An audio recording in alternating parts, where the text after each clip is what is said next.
Bismillahirrahmanirrahim. Elhamdülillahi Rabbil alemin ve sallallahu ala seyyidina Muhammed ve alihi tahirin. Allahümme salli ala Muhammed ve ali Muhammed ve accil ferecihim. Salam əziz möminlər, əziz tələbələr. Hər birinizi xoş gördük. Nəhcül Bəlağənin şərhinə Allahın hövl qüvvəsi ilə başlamışıq artıq. Birinci xütbənin şərhinə keçid almışıq. Keçən dərs biz bir hissəsini bölüşdük, şərh elədik. Bugün isə növbəti bir ibarəni siz əzizlərlə oxuyacam və şərh edəcəm.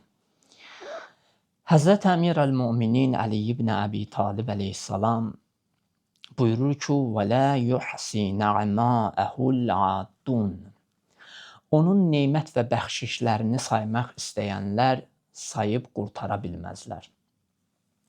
Baxın, burada Həzrət Əmir əl-Müminin Əli əleyhissalam insana bəxş olunan maddi, mənəvi nemətlərin müqabilində Allahı həmd-i səna ilə, şükür ilə yad etməsini vurğulayır. Ki, bəndə daim bu nemətləri Allahdan bilməlidir. Hər nə mənəvi, maddi nemətlər ona yetişdisə, onun başlıca əta edənini Rəbbi olaraq bilməlidir, tanımalıdır. Yəni, burada Həzrət Əmir əl-Müminin şükür məqamına işarə eləyir ki, insan istər zahiri, istər batini, fərdi, ictimai, bütün nemətləri öz Rəbbindən bilməlidir. Bütün uğurları öz Rəbbindən bilməlidir. Çünki bütün xeyirlərin mənbəyi Allahdır. Bizə yetişən bütün xeyirlərin başlıca səbəbi mütəal Allahdır. Bizə hər nəsə sıxıntı, çətinlik, xoşlamadığımız şeylər bəzən imtahandır, bəzən bəladır. İndi daha yüksək məqam sahibi olanlar. İnsana bəzən yetişən nemətlərdə imtahan ola bilər, bəla ola bilər. Tək elə biz neməti hər hansısa qazanc kimi düşünməyək. Məsələn, mənə maddi nemət bəxş olundu, mən elmə sahib oldum, bəs bunlar nemət. Bəzən mütəal Allah alır. Bunun özü imtahan dini mətnlərdə imtahan deyilir, bəla deyilir ki, bəla daha yüksək məqam və rütbəli, böyük şəxsiyyətlərə xas olan bir rütbədir. Yəni, bəzən bunlar, insan hətta bəla, imtahan, bunların müqabilində də, çətinlik müqabilində də Allaha şükr edən bəndə olmalıdır. Allahın nemətlərinin müqabilində şükr etməlidir. Baxın, insan ilə öz vücuduna diqqət eləsə, insanın özü yaradılış etibarı ilə çox ecazkar bir yaradılışdır. Yəni, insan üzərində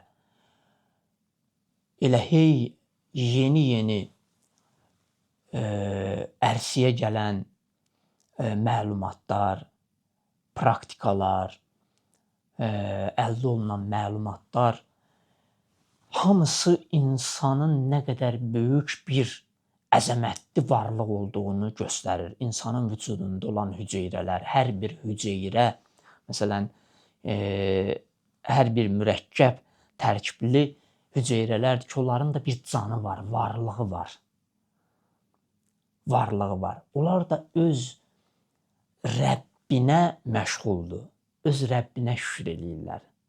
İndi bəzən biz deyirik, yəni, ağac və yaxud daş sakit dinməz. Yox, ağac, daş, yer, göy hamısı öz Rəbbinə daim şükür halındadır. Təsbih deyirlər. Amma insan əgər istəsə bu nemətləri elə özündən başlasa ki, özündə olan nemətlərin şükrünü yerinə yetirsin, buna ömür vəfa eləməz. 1000 illər bəlkə də heç onu da bacara bilməz. Vaxt, ömür lazımdır ki, otura o nemətlərin şükrünü eləyə. Ona görə hədislərdə gəlib ki, ilahi, biz hansı nemətinin sənin şükrünü layiqincə yerinə yetirə bilərik? Elə biz bunu bilirik ki, bunu boynumuza alırıq ki, sənin heç bir nemətinin şükrünü yerinə yetirə bilmərik. Yəni, hədis oxudum mən keçən dərsdə. Bu şükrün belə şükrünü sən özün mənə əta eləmisən. Mən ki, şükür eləyirəm, bu şükrü sən mənə bəxş eləmisən, ilham eləmisən. Mən necə sənin nemətlərinin şükrünü eləyə bilərəm? Və bundan əlavə insanın zehni qüdrəti, bilik dairəsi, insanın zehni, ağlı fövqəladə bir yaradılışdır. Yəni, ağıl bəzi məsələlər indi silsiləvari olaraq açılır, ona görə mən toxunub keçirəm. Amma ağıl mövzusu ayrıca bir insan mövzusu, mərifət, məsələn, insanı tanımaq, bu mövzu xüsusi bir mövzulardandır ki, bunun bəhsi olunmalıdır, danışılmalıdır. Amma mən xülasə toxunub keçirəm. Məsələn, ağıl Allahın fövqəladə yaratdığı bir insana bəxş elədiyi bir nemətdir. Ki, ağıl hətta hədislərdə gəlib höccət rolunu oynayır, imam rolunu oynayır. Ki, ağıl insanı müəyyən bir yerə qədər hidayət eləyə bilir, insanı hədəfə çatdıra bilir, insanı öz Rəbbindən tanış eləyə bilir. Ona görə insan hansı bir nemətin şükrünü eləyə bilər ki, o nemətlərin hər biri Allahdan bizə əta olunan nemətlərdir. Hansı nemətə diqqətimiz yönəlirsə, orada Allah özünü göstərir. Dərhal Allahın qüdrəti, Allahın xaliqiyyəti önə gəlir. Allahın elmi, hikməti. Və insanın şükür, indi burada Həzrət Əmir Əl-Möminin nemətlərin müqabilində şükür edən bəndə.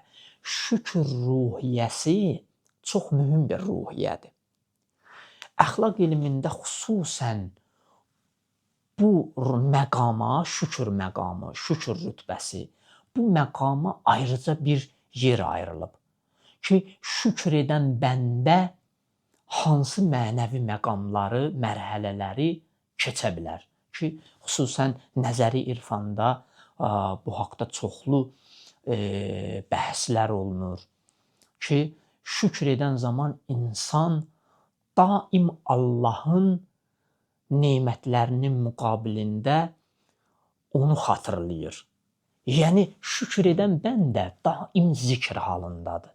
Zikr nə? Yəni, xatırlama. Zikr, biz çox təəssüf ki, çox vaxtı zikr elə belə möminlərə təhvil veririk, çatdırırıq ki, yəni Subhanallah demək. Allah, bu da zikirdir, bəli, ləfsi zikirdir. Amma qəlbi zikir, zehni zikir də ki, ali zikirlərdəndir. İnsanın dilində dediyi zikirləri bəzən onun qəlbi demir. Yəni, insanın dilindən cari olan hər bir zikir qəlbdə bir islahat işi görməlidir. Qəlb də o zikri söyləməlidir. Qəlb də o zikrə məşğul olmalıdır. İndi biz oxuduqca, öyrəndikcə, hədis və ayələrə baxanda və digər elmlərlə məşğul olduqda Allahın bir mənada nemətlərini tanımış oluruq. Ona görə bizə çox tövsiyə olunur ki, məsələn, Mütəallə Allah Qurani Kərimdə deyir ki, gəzin, dolanın. Nə üçün? Çünki baxıb görəcəksiniz Rəbbiniz hansı qüdrətə sahibdir. Və Həzrət Əmir Əl-Möminin də məhz bu məsələlərə toxunur ki, Həzrət buyurur ki, onun nemət və bəxşişlərini saymaq istəyənlər sayıb qurtara bilməz. Yəni o iqtidarda deyillər ki, Allahın onlara bəxş elədiyi nemətləri sayıb qurtara bilsinlər. Yəni göz, qulaq, dil, qəlb, ağıl bu nemətlərin müqabilində acizdir, zəifdir, qüdrətsizdir. Ona görə bu cümlə, bu dua, bu ibarə öncəki cümlənin səbəbi ola bilər. Öncəki biz əvvəl nə dedik? Elhamdülillahillazi la yəbluğu midhatəhul qailun. Həzrət buyurdu ki, həmd bütün danışanların məth etməkdə və övünməkdə aciz qaldığı Allaha məxsusdur. Ona görə elə bu qeyddir, yəni səbəbidir o biri cümlənin. Yəni səbəbi ola bilər. Çünki onun nemətlərini saymaq qeyri-mümkündür.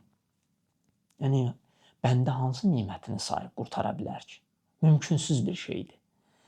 Tərif və sitaişini necə yerinə yetirmək ola bilər? Qeyri-mümkündür. İnsan gecədən səhərə qədər ömrünü Allaha ibadətdə, itaətdə keçirsə bilə, yenə də Rəbbinin o Allahlıq məqamını, onun şükür məqamını yerinə yetirib qurtara bilməz. Ona görə əziz Peyğəmbərimizin çox möhtəşəm bir duası var. Peyğəmbərin həyat yoldaşı deyir ki, Ayşə deyir, mən gecələr durardım ki, Peyğəmbər yatağında deyil. Deyir, baxardım ki, evin bir küncündə əyləşib, əbasını atıb başına, ağlaya-ağlaya belə dua eləyir. İlahi, lə təkilni ilə nəfsi tərfətə aynin abədən. İlahi, məni bir göz qırpımı belə öz başıma buraxma. Baxın, bu bir mənada kamil bir varlığın bəndəçilik ruhiyyəsidir. Bizə göstərir. İnsan bütün nemətləri Rəbbindən bilsə və ona şükür eləsə, bəli, insan bir an belə Allahdan qəflət etməyə bilər. Allahdan qəflət etməyə bilər. Və mən bir neçə hədis də şükür məqamı ilə bağlı siz əzizlərlə bölüşəcəm. Çünki zəruri bilirəm, vacib bilirəm bunları. Ayə və hədislərdə şükür məqamına mən bir ayə, bir hədis söyləyim, bir neçə ayə və hədis ki, biraz mövzumuz daha da bizim ruhumuzda, canımızda hopsun. Baxın, Bəqərə surəsində Allah Taala ayə 152-də buyurur ki, məni yad edin ki, mən də sizi yad edim. Şükür edin və naşükür olmayın. Baxın, insan Rəbbini haçan yad eləyir? O zaman ki, ona nemət bəxş olunur. Yəni, bu ibtidai sinifdən olan möminlərdir.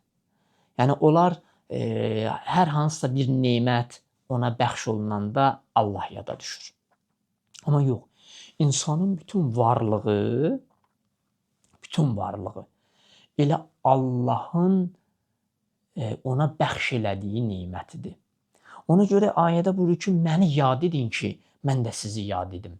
Yəni, Allahı yad eləmək, şükür halında olmaq, Allahın nemətlərini xatırlamaq, daim Allahı yad etmək halında olmaqdır. Daim zikr halında olmaqdır. Və ayənin ardıca buyurur ki, mənə şükür edin və naşükür olmayın. Və hədisdə Həzrət Əmir əl-Müminin buyurur ki, Allahın qarşısında sizə ən vacib olan əməl onun nemətlərini şükr etmək və onun razılığına səbəb olan şeyləri hazırlamaqdır. Yəni, bəndənin bəndəçilik vəzifəsi Allahın nemətlərinin şükrünü yerinə yetirməkdir. Daim Allaha şükr edən bəndə ola. Ki, insan daim Allahın nemətlərini xatırlayanda, şükr edəndə artıq bəli, o kimlik, o ruhiyyə əvəz olunur. Yəni, o ruhumuzda olan boşluqlar dolur şükür halı ilə. Ona görə biz, Allah nə üçün israr eləyir? Şükür edin. Nə az məni şükür edirsiniz, məni xatırlayırsınız. Nə üçün şükür etmirsiniz? Bu təbirdə ayələr çoxdur. Niyə? Çünki Allah istəyir ki, biz öz kimliyimizə qayıdaq. Yəni, öz əslimizə qayıdaq ki, bizim fitrətən, əqlən elə bir biçimdə xəlq olunmuşuq ki, biz daim Allahın nemətlərini görür və ona şükür edirik. Allaha çox sağ ol deyirik. Bu nemətləri Allahdan bilirik. Ona görə Həzrət Əmir əl-Möminin buyurur ki, hər bir bəndiyə vacibdir ki, Allahın nemətlərinin müqabilində şükür etsin. Baxın, İmam Sadiq əleyhissalam çox qəribə bir hədis söyləyir. Hədis belədir ki, İmam Sadiq əleyhissalam buyurur, hər çəkdiyi nəfəs üçün bir şükür, bəlkə min şükür və mindən də çox şükür etmək sənə vacibdir. Çox dəhşət. Yəni, insan bunu bacara bilməzdi. Bu hədis bunu bizə göstərir ki, bir neçə anlamı var, hədisin şərhi var. Bir budur ki, hədisdə imam bizə başa salır ki, yəni sən gördün necə aciz, zəif bir məxluqsan, Rəbbinin sənə verdiyi o nəfəsin belə şükrünü yerinə yetirə bilmərsən. İndi hələ bu nəfəsdir. Allah sənə göz verib, qulaq verib, əl verib, ayaq verib, bütün varlıqlar ki, istəmədiyin halda ən gözəlini sənə bəxş eləyib. İndi sən nə etməlisən? Bu nemətlərin müqabilində Rəbbinə çox sağ ol deməlisən. Təşəkkür eləməlisən. Amma diqqətlə, mərifətlə daim bu nemətləri ona təqdim eləsən, bu Allahın şükrüdür. Bu verdiyi nemətləri günah yolunda xərcləməsən, istifadə eləməsən gözü naməhrəmə baxmaqla, qulağı qeybətə qulaq asmaqla, əllə, ayaqla, haram dillə, yalan danışmaq, söymək, bu kimi haramlara bu vücudunu məşğul eləməsən, hər bir əzan, üzvün Allaha şükür eləyir. Allahı təsbih eləyir. Bu şükür məqamıdır. Şükür məqamı çox mühüm məqamdır ki, mən çox da danışa bilmirəm, çünki ibarələri mən müəyyən bir vaxt çərçivəsində danışmalıyam. Və üçüncü vəsfdə Həzrət Əmir əl-Möminin buyurur ki, وَلَا يُؤَدِّ حَقَّهُ الْمُجْتَهِدُونَ. Həzrət Əmir əl-Möminin ardıca buyurur ki, çalışanlar özlərini əziyyətə salsalar bilə, özlərini yorsalar bilə. Müctəhid, yəni cəhd eləyən, çalışana deyilir. Mücahid, yəni cəhd eləyən, çalışana deyilir. Elə tək əldə qılınc alıb döyüşənə demir ki, mücahid. Ruzu dalıca gedən mücahiddir, elm dalıca gedən mücahiddir. Öz üzərində işləyən ən ciddi və çalışqan mücahiddir. Peyğəmbərin zamanında Peyğəmbər döyüşlərin birində səhabələr hamısı yığışır Peyğəmbərin başının ətrafına, dövrə ətrafına. Peyğəmbər baxır bunlara, çox qəribə bir söz deyir. Buyurur ki, afərin, əhsən sizə, kiçik cihadı yerinə yetirdiniz. Qolu kəsilən, ayağı kəsilən, gözü çıxan, başı paralanan. Səhabələr təəccüb edir, ya Peyğəmbər, sən buna kiçik cihad deyirsən? İtki vermişik, yaralılarımız, bu kiçik cihaddır. Peyğəmbər, bəli, kiçik cihaddır. Ən böyük cihad, cihad-ı əkbər, insan öz nəfsini tərbiyə etməsidir. Öz heyvani tərəfini ilahiləşdirməsidir. Ki, ilahi tərəfi artıq fəal ola, aktiv ola. Ən böyük cihad budur. Bəli, bunu ki, özlərini çətinliyə salanlar, özlərini yorsalar bilə, nədir? Onun nemətlərinin haqqını qaytara bilməzlər. Sən gecə-gündüz bəndəçilik yolunda bütün varlığından Allaha çalışasan, gündüzləri oruc olasan, gecələri ibadət eləyəsən, yenə də o ibadətlərin nəticəsi bu olmalıdır ki, deyəsən ilahi, mən bacarmadım ilahi, mən boynuma alıram ilahi, mümkün deyil. Sənin nemətlərinin müqabilində şükür edə bilim.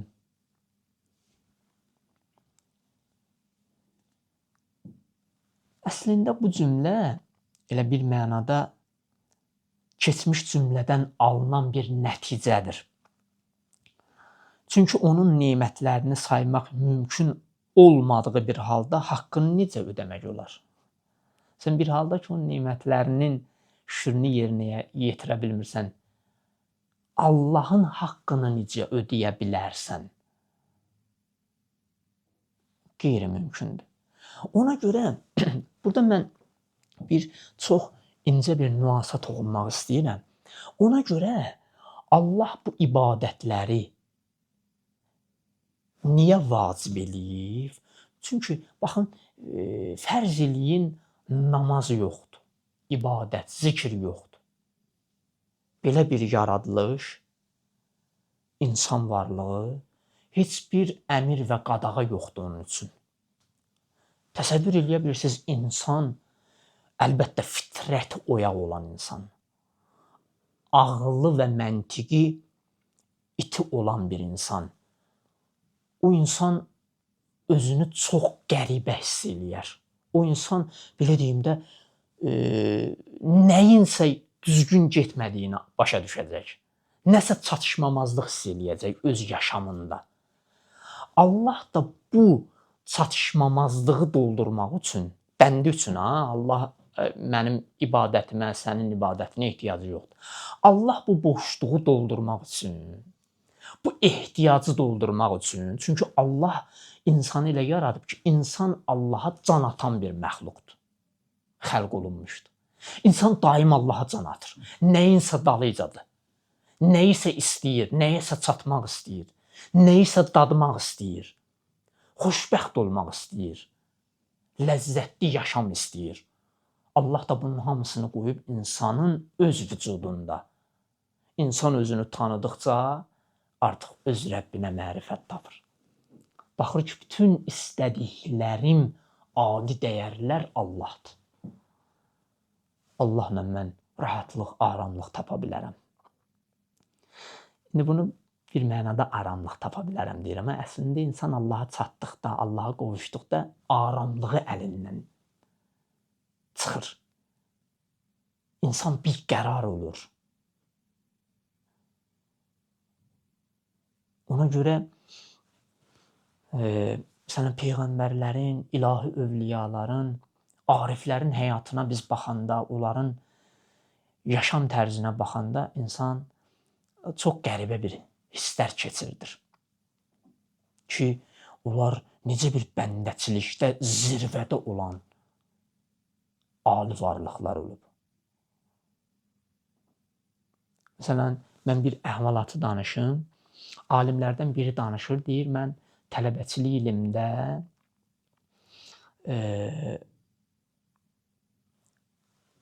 yəni mədrəsələrdə hücrələr olur da, otaqlar, böyür-böyrə. Məsələn, 3 tələbə bir hücrədə qalır, 5 tələbə bir hücrədə. Deyir, gecənin müəyyən bir vaxtında gördüm, kənardakı otaq, hücrə, yoldaşım möhkəm hönkürlə ağlayır. Bir daxil oldum otağa, gördüm ağlayır, elə özü ilə məşğuldur. Deyir, bu mənim otağa girməyimi, orada olmağımı hiss eləmədim. Mən ki, bunu sakitləşdirdim, dedim, niyə tək oturmusan, niyə belə ağlayırsan? Deyir, valla tək deyil idim, sən gəldin, tək oldum. Baxın, çox qəribə bir şeydir.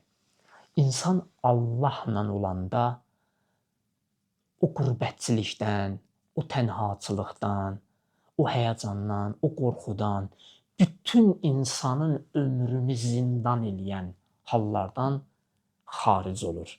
Nicat tapır. Qurtuluş tapır. İnsan aram olur, rahat olur. Artıq insan bunun sorağında olur ki, bir dənə bir xəlvətə çəkilim, Rəbbimlə kəlmə kəsim. Onunla danışım, onunla həmsöhbət olum, səmimi danışım. Çünki mənim Rəbbim məni yaxşı dinləyir. Mənə yaxşı cavab verir. Hətta mənim kimi günahkar bir bəndənin intizarındadır. Onunla söhbət edeyim. Bəli, amma neyniyək ki, Həzrət Əmir əl-Möminin buyurur ki, neyniyək ki, hətta bu cür ciddiyyətlə çalışanlar bilə özlərini çətinliyə salsalar da, yorsalar belə onun nemətlərinin haqqını qaytara bilməz. Yəni Allahın nemətlərinin haqqını insan qaytara bilməz. Ona görə İmam Səccad əleyhissalam deyir, ilahi, bu dil ki mənə vermirsən, bununla sənə şükür eləyirəm. Bu gözlə, verdiyin nemətlərlə sənə şükür eləyirəm.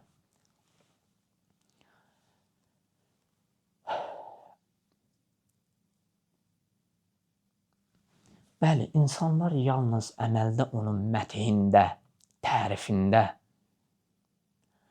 aciz deyirlər ki, onu tərif eləsinlər. Tək elə bunda aciz deyirlər. Həm də düşüncə və idrak baxımından zatını dərk etməkdə Allahın acizdirlər. Bilirsiniz, Allah bəndəni bir mənada,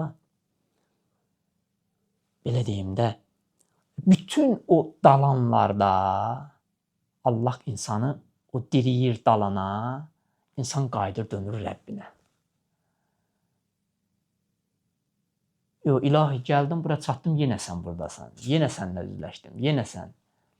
Yəni, mənim ömrümün, həyatımın elə bir yeri yoxdur ki, orada sən olmayasan, sən özünü mənə göstərməyəsən. Ona görə nemətlərin müqabilində insan Allahın nemətlərinin müqabilində çox acizdir, zəifdir. Mən bir hədis də söyləyim, bugünkü dərsimizi İnşallah bitirim. Hədis